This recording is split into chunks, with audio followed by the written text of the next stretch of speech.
Hi, everyone. I'm Casey Golden. I'm the founder of LuxLock. We're a unified experience platform for luxury brands. So today I am going to learn how to use this. I'm going to talk about how we 10x our business from pilots to being enterprise ready. We had to essentially have this insane amount of business in retail that is all professional services. They don't do SaaS fees. So we had to really find like this blended model to be able to sell to our vertical, but keep the pricing consistent. So I'm going to talk a little bit about what we did with our founder program, how we started removing discounts from our pilot accounts, and going into selling full price enterprise. So with our model, we're vertical SaaS, and so it wasn't about the size of account, it was about the type of account. And we needed to find a model that was essentially going to work across. And using this, you might see like we're a revenue share plus a SaaS.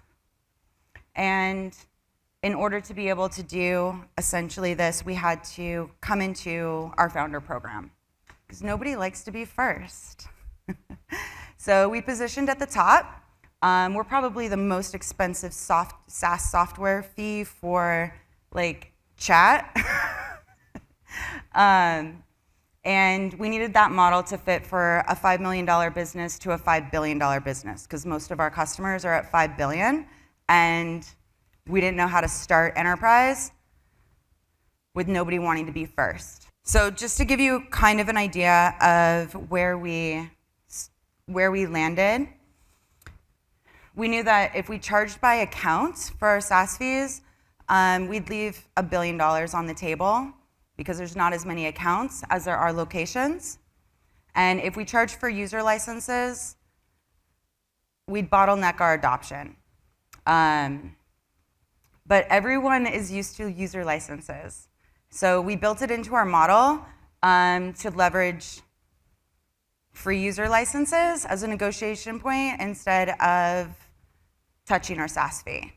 So far it's worked really well. And we take 5% of our lift rather than any type of professional services.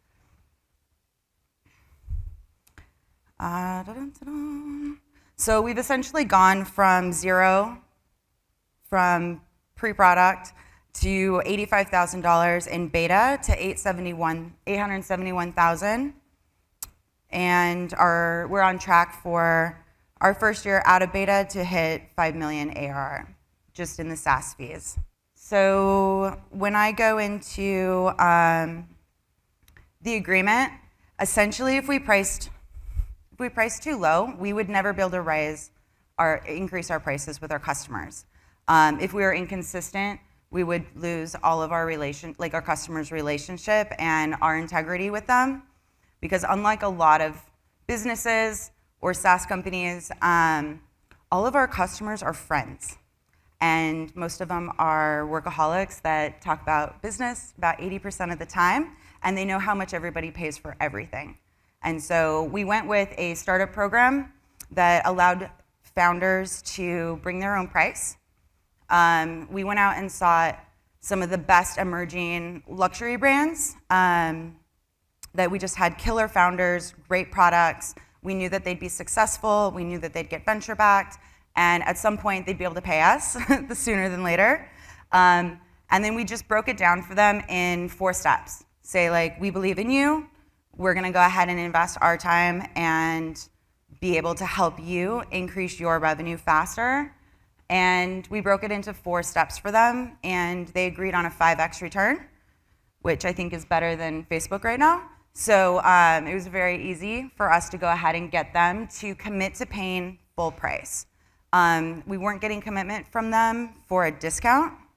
We focused on, you're paying $4,000 a month for your SaaS fee. I'm invoicing you $4,000 a month. You're gonna get used to seeing this size of bill because most most brands, the SaaS fees are like $25.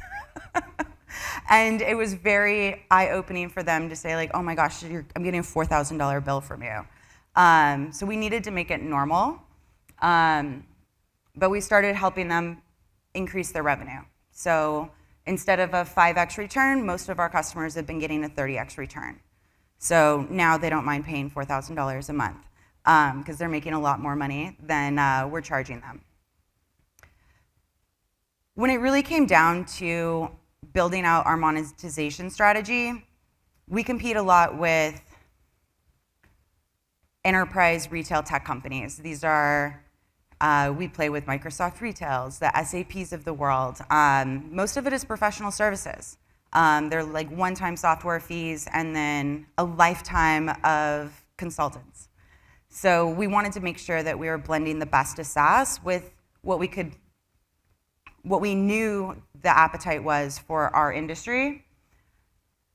So we really tiered this to be a little bit more of a psychological sales cycle to make sure at the end of the day we got what we wanted and everybody was paying the same price. We tiered up an additional SaaS fee for $6,000 a month, which we have 4 customers using right now. That was literally just an additional feature set. And most of our customers start at the $4,000 a month, which is great. That's exactly what we wanted. And all of the user licenses, essentially, we comp.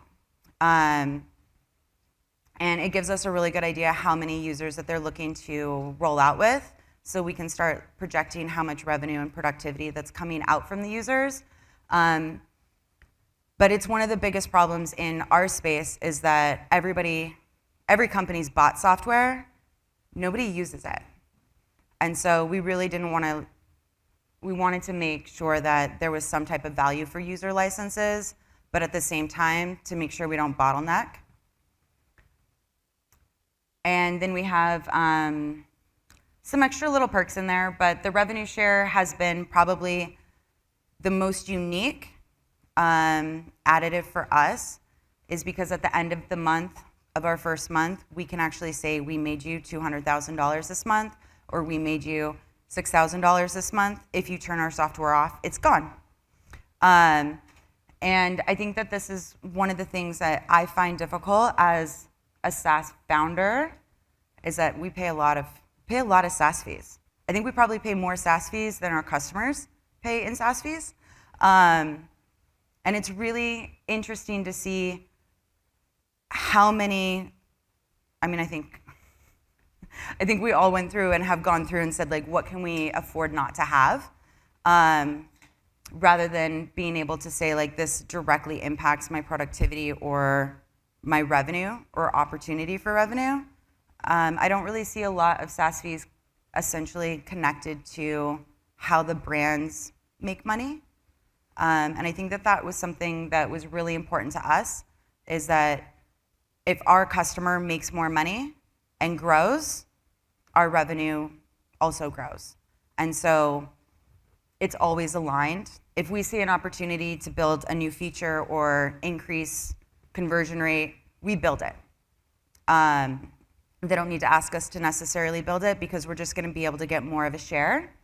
And so it's really helped us to be able to make sure that we're focused on the things that our customer cares about. Like I said, like, we're just billing them every month. I can't wait for this whole invoicing system to go away. But our founders in this program, like, they've gotten used to seeing value for things that are more expensive. I hope it helps the whole ecosystem in general. But this is kind of just really where we kind of focused on. That's about it. 10 minutes, wow.